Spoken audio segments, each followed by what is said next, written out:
Good afternoon. Welcome to Water Wednesday. My name is Kathy Schultz. I am the Water Education Specialist with the California Department of Water Resources. The mission of the Department of Water Resources is to sustainably manage the water resources of California in cooperation with other agencies to benefit the state's people and protect, restore, and enhance the natural and human environments. Today, we're going to be hearing about one of our critically important water resources, groundwater. And we've actually touched on groundwater before with Water Wednesdays. First back in June of 2020, when we heard about how groundwater, along with our reservoirs and a nice, healthy, slow melting snowpack helped get us through the summer. And also in April of this past year, when we heard about FloodMar, which is a really cool program designed to help restore groundwater basins. Both presentations are available on our YouTube channel if you want to check those out. But today we are joined by Kyle Hardage. Kyle is an engineering geologist with DWR, and I'm really excited about Kyle's presentation. He is going to be taking us underground, metaphorically underground, to learn more about where the groundwater is, how it got there, and what exactly it's doing while it is underground. So this is going to be a really neat sort of deep dive down into the earth today. So before Kyle gets started, just really quick Zoom overview. It's really great to see so many people with us here today. If anybody's here for the first time, we just ask that you keep your cameras and microphones off to minimize any distractions. If you have any questions, drop them into the chat, and when Kyle's done with his presentation, we'll get to as many of those questions as we can. Lastly, we do have captions available. Both the chat feature and the closed captions are available at the bottom of your browser window. Just take your mouse, hover it over, and you'll be able to see where those are and turn them on or off. So I'm going to go ahead and turn things over to Kyle now so we can hear a little bit more about the slow flow of groundwater. Thank you so much, Kathy, for that introduction. I'm going to go ahead and share my screen here, so bear with me while I get that going. All right.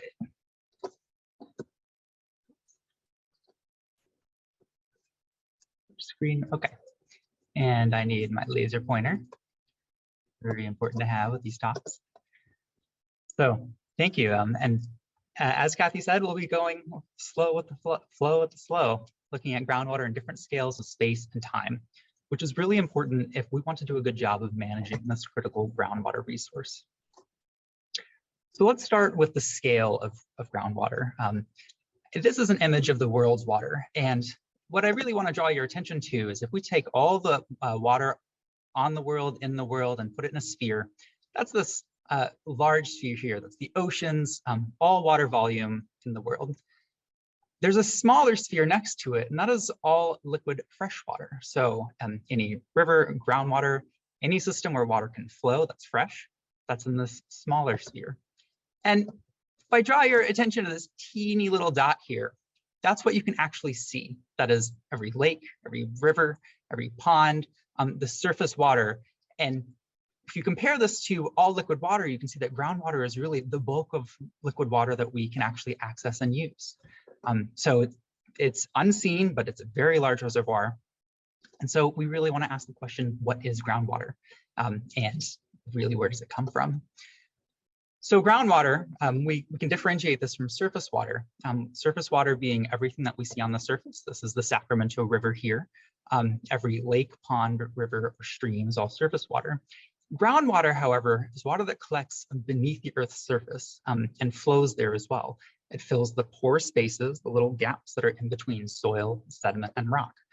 Those tiny gaps are called pores, and they're really hard to see, but they are in between all of these sediment grains. And if we zoom in to what some of these look like, we see that there are different shapes, different sizes, but it's the space in between these gaps that groundwater can move and flow. And if we think about all of our freshwater resources on Earth, 68% of it is really locked in ice caps. and 30% of it is in this groundwater. Only 1% or less than 1% of our liquid fresh water on the surface is in rivers, lakes, and streams. So those are some photos to get you thinking about groundwater, but if we take a dive into a diagram of this, we can start to parse out how groundwater is organized. And so where water accumulates in large bodies underground, we call that an aquifer. So we have all of these little water droplets that are squished in between the grains of sediment, and it forms what we call an aquifer. Now, if you could dig through the surface, take a shovel and go down until you hit the top of where that water is stored, you intersect what's called the water table. And that is the water table is a region that is saturated with water. It's very wet. And if you dig a hole through that, you will begin accumulating water in that point. And in fact, this is what we do with wells. We dig a hole down into the ground. We add a screen there to prevent sediments and other things from filling in our hole. And instead, water can flow into that new space that we then pump out and use for a lot of different purposes. So where this water table is really important. And how the water gets there is quite important too.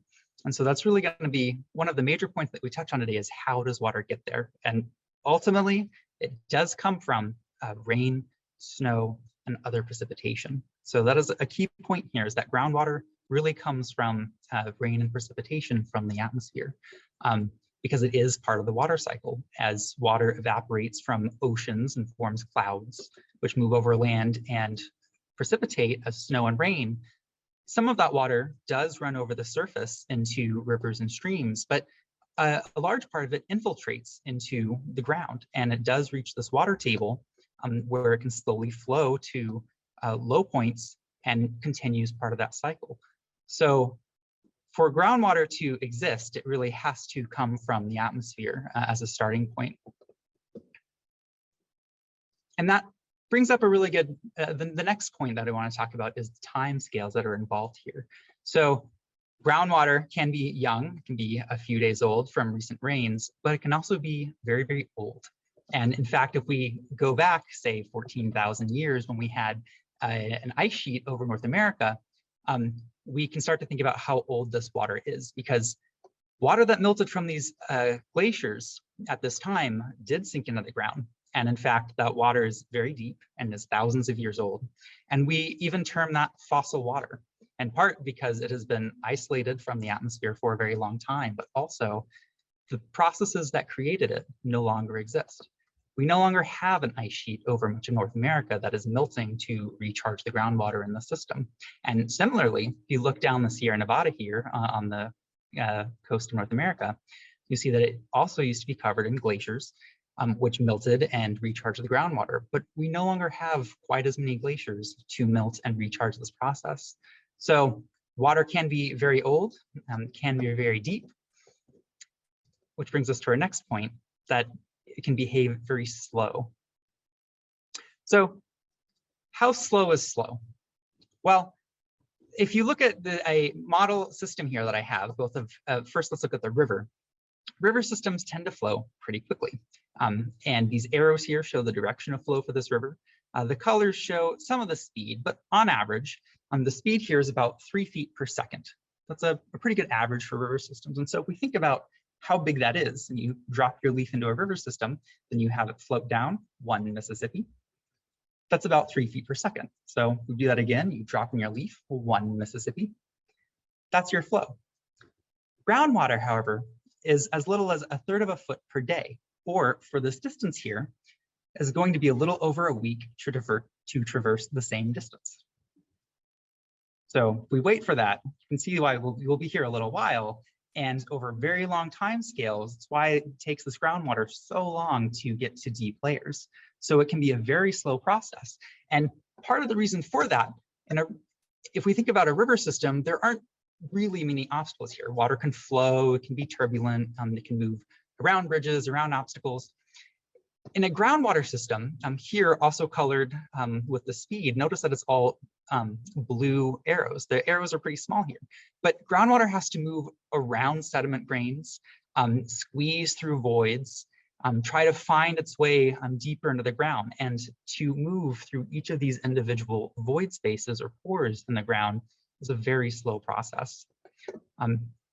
So now we know that groundwater flow is slow beneath the ground surface.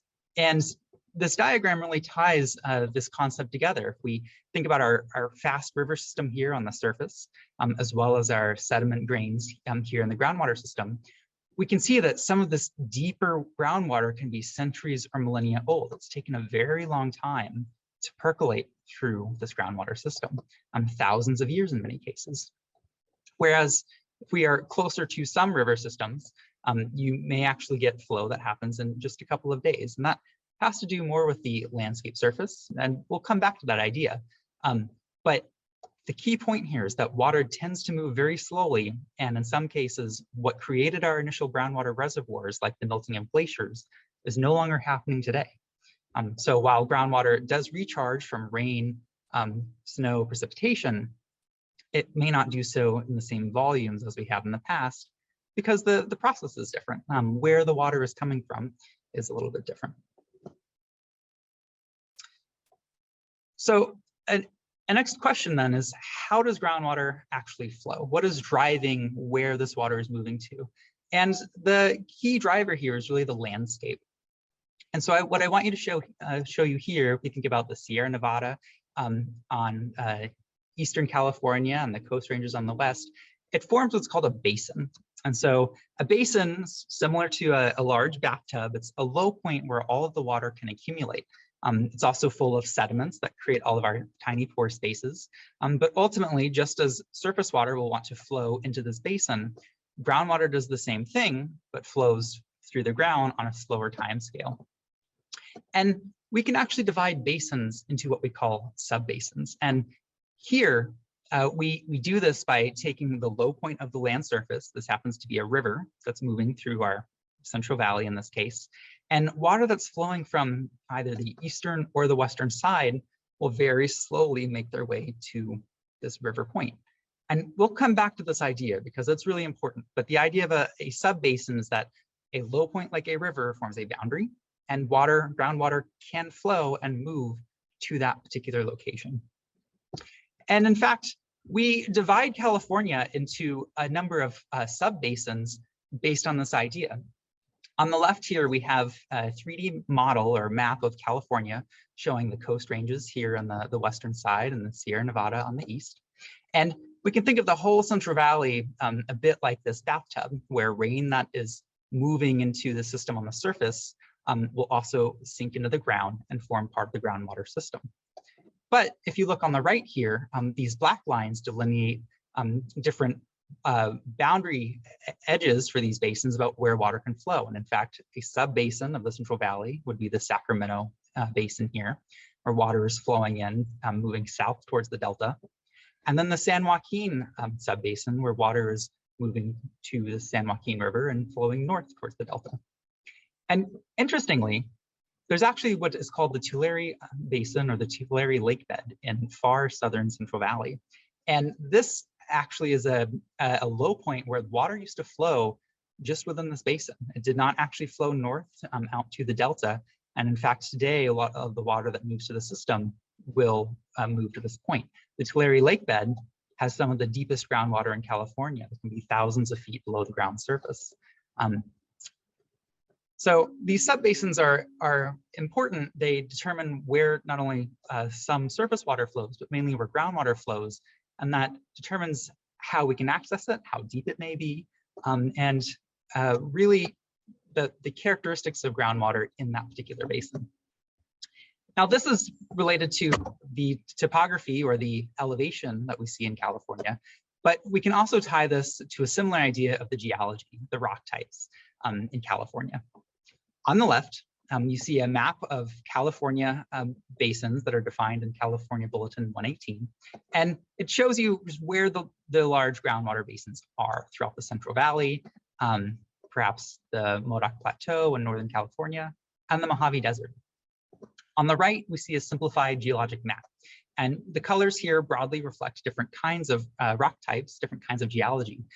But I really want you to look between the left, where all the blue is, and on the right, where all the yellow is, and see if you start to notice some patterns. And similarly, if you're looking at the geology here, the red of the Sierra Nevada, well, what does that say about where your groundwater basins are here on the left? So really, these in the Central Valley and the Mojave Desert, we have a lot of loose sediments, sometimes called alluvium, that are really full of a lot of these pore spaces that allow for water to sink in and fill those voids in the groundwater. The Sierra Nevada is largely granite, and it's crystalline. There's not a lot of space in there, and so it doesn't form as big of an aquifer as some of these loose sediments. That's not to say there's no groundwater there. There certainly is, and in fact, as these rocks crack and form fissures, some water will move in. But it's not quite as big of an aquifer as, say, the Central Valley or parts of the Mojave Desert. And the geology here, not only does it control how groundwater sinks into the ground, in some cases it controls how it re-emerges at the surface. And this is one of my favorite examples, in a region called Ajumawi Lava Springs State Park in far northern California. And this area is really neat because this is an ancient lava flow and that's full of lots of cracks for water to flow through. And what you see at the southern end here is a large lake. This is actually all groundwater fed. Water flows through these fractured lava systems and emerges as this lake to then become the river that's moving through the system. So the water here is sinking into the ground as groundwater farther north and then re-emerging here. So geology really has a big influence on groundwater, both in how large these systems can be and also in their timescales. So in this particular system, it might move a little bit faster, but it's really begins to show how groundwater can be re-expressed at the surface. And to broaden this idea beyond California, we can start to see some other patterns if we look perhaps at other large systems. And what I want to get across here for you is the idea of aquifer diversity. So if we look at a whole map of the United States with these different colors here and different shading, we begin to notice some of these large scale patterns again. So over here in the Central Valley of California, we see some of our large groundwater aquifers, the basins that were there. But what I really want to draw your attention to are a lot of these black lines, which really represent the larger river systems in North America, particularly the Mississippi River here. And in the Northwest, we also have the Columbia River system. And if we look at California, we see a few of these lines coming off of the Sierra Nevada as well. So the geology that's around these river systems provides a different way for groundwater to interact with the surface. And that is really one of the last major key point that I want to emphasize to you today, is that groundwater and surface water can and do interact. Even though we don't always see groundwater, it's certainly influencing what we experience in our day-to-day lives. So here's an example. On the left, you have an image of a stream that as the water slowly moves through the system and as the stream drops in elevation, it gains more and more water into it. And if we look at a diagram of this, as stream flows, the water table is high enough that it can flow to the stream bed. The stream bed here is a little bit lower than the water table, so groundwater will flow into it. And so you can imagine as you move farther down the stream, the water will get deeper and deeper, and we'll have more of it. On the flip side, you can imagine a stream where as the water flows down it, it begins to vanish more and more. And that's because that stream is a losing stream. The water in the stream is higher than the water table. And so it will flow through what's called this unsaturated zone, where there isn't water in every pore space, but the stream can fill it, and it sinks lower into the water table. And this is really important because it suggests that if we were to change the water table, we might change how a stream is gaining or losing. So if you were to lower this water table even further, drop it down, then any water in that stream would want to sink down and chase after it into the ground. And in fact, we do see this in places in California, both in streams, but even beyond in floodplains or areas where there's no surface water expression. But what we may see instead is vegetation that's on the surface that can reach its roots down into the water table. So with a higher water table, plant roots have access to this water. But if we were to initiate pumping, say, by adding a well and dropping that water table too low, well, then the water table begins to move below the reach of the plant roots, and they can no longer access that water, which will result in the death of some of these trees. So a way to perhaps prevent that or restore that is to use less groundwater. And this is work that we're always looking to see how we can improve, but it's not just in streams where we see this interaction of groundwater and surface water, it's actually at the edges too, because these systems are connected, and one does influence the other. Surface water influences groundwater, and groundwater certainly influences what we see at the surface. So why is groundwater useful, in particular for California, but really more broadly? And there are two big points to take away from this. First is that really in California, we use it to grow a lot of the food that we eat. And if you look at the sub-basins here that we have on the left, we have different percentages of usage of groundwater. So 31% for the Sacramento region, 30% for the San Joaquin, and as much as 41% for this Tulare lakebed region. And because California receives seasonal precipitation, mostly in the wintertime, and not as much in the summer, and as we have less snowpack that can accumulate in mountains, we really have groundwater as our main reservoir to use throughout the year. So it is a reliable resource for use during agriculture, so long as we take care of it and use it well.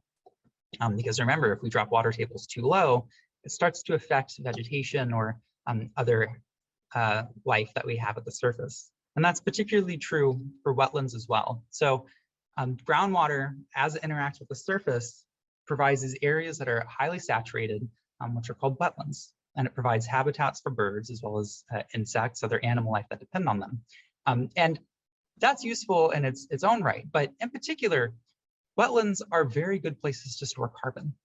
As plant matter, as other things sink into the system, then the wetlands can help sequester that or keep it separate from the atmosphere.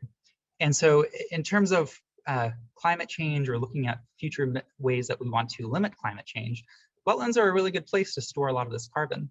But in order to maintain them and manage them, we really have to keep groundwater levels at the surface where the groundwater and the surface water can interact in these systems.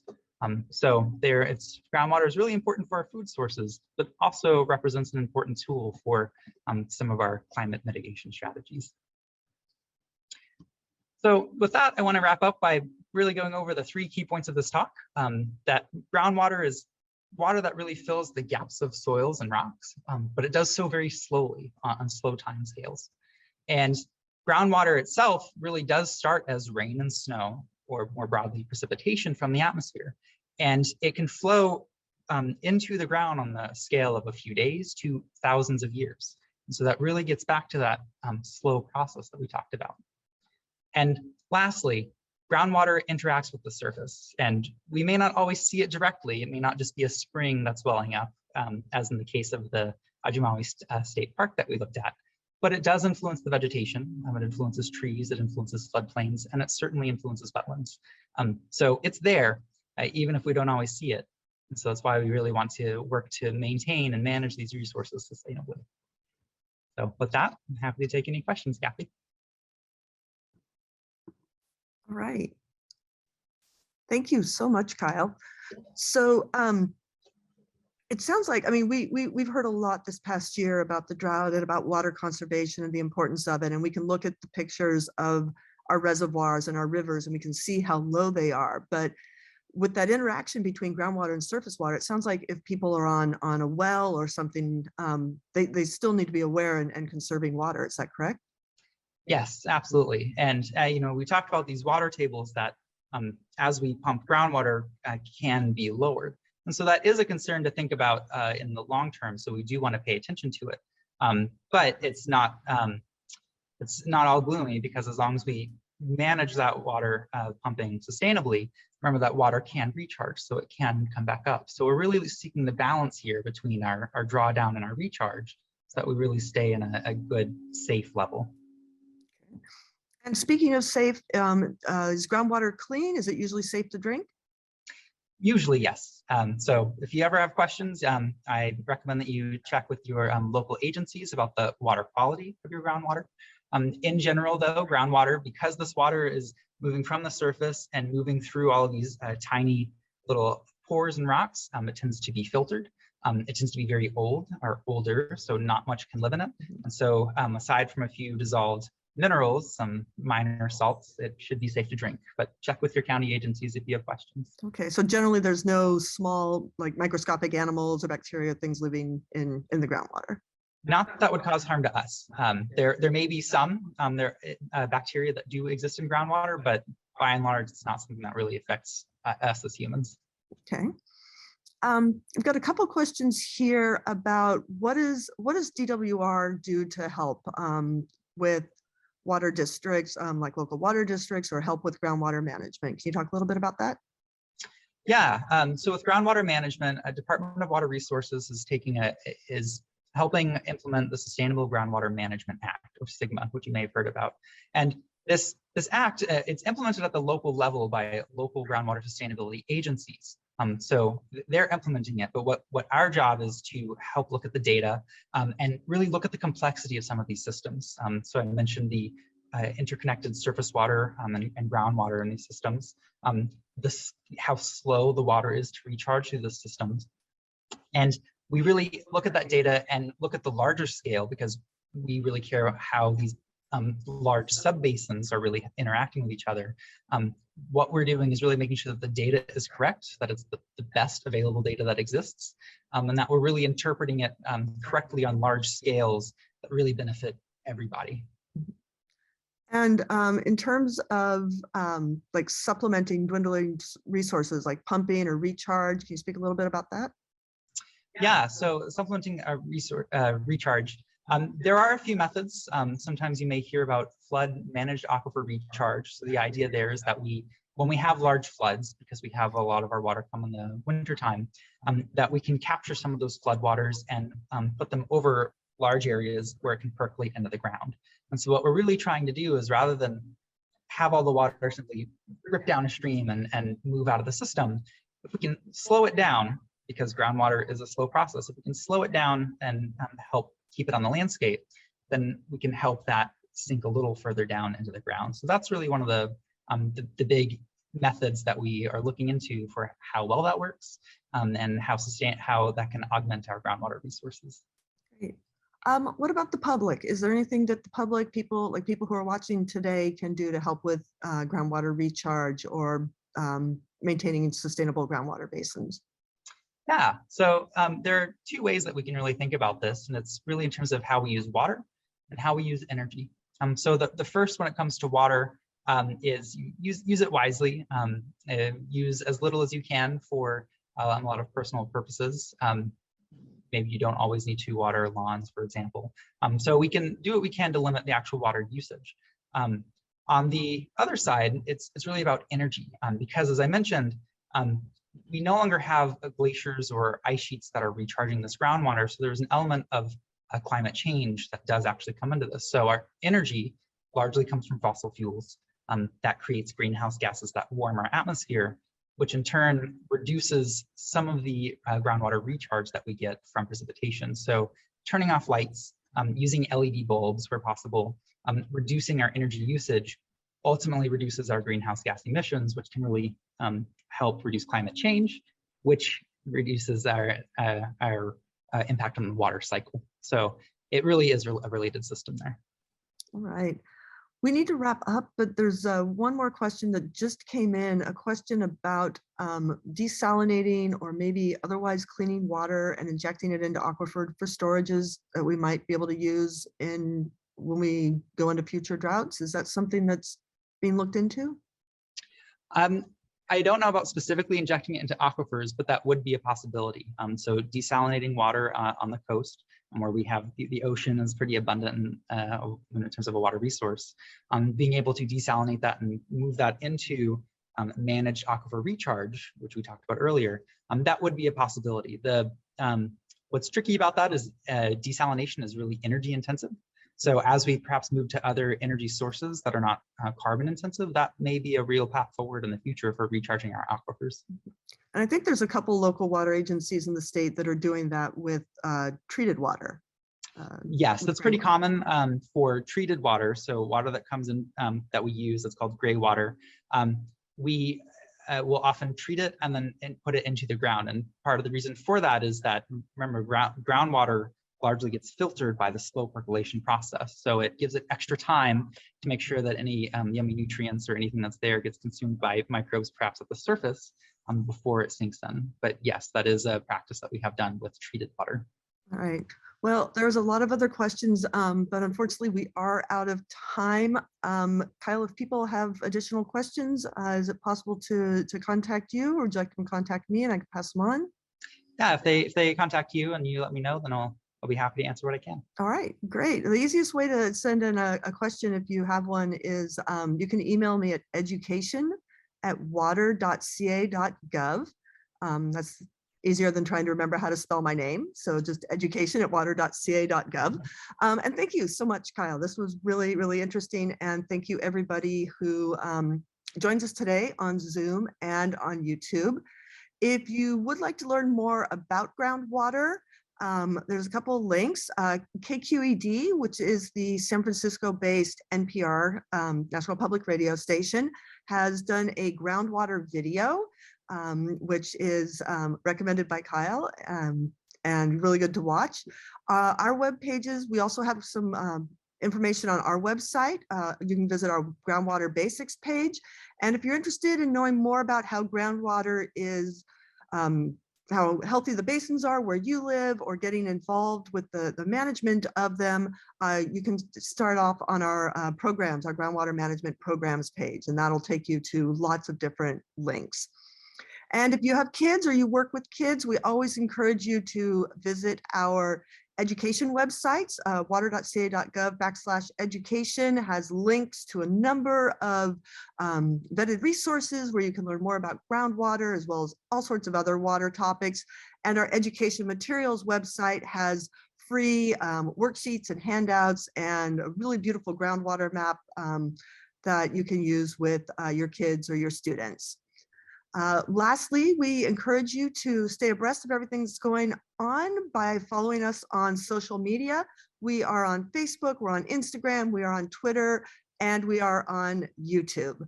And this Water Wednesday, as well as all of our past Water Wednesdays, are all available on our YouTube channel.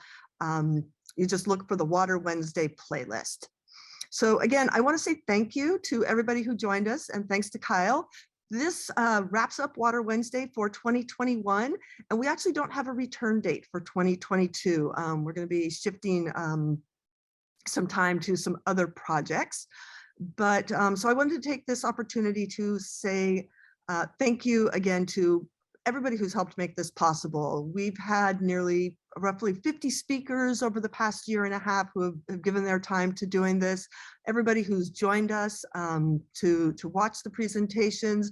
And then as I was coming in here today, it kind of hit me that the presenter and I are kind of like our surface water. You know, everybody sees us, we're here every week or every month, but there's a group of people who are like the groundwater and you don't see them, but they are critically important. And so I just want to do a shout out to the team here at DWR that has really helped make all of these presentations possible. You know, surface water, groundwater, the people on camera, the people behind it, it's all important. So have a very happy holiday season, and here's hoping for a happy and healthy 2022. Thanks, everyone.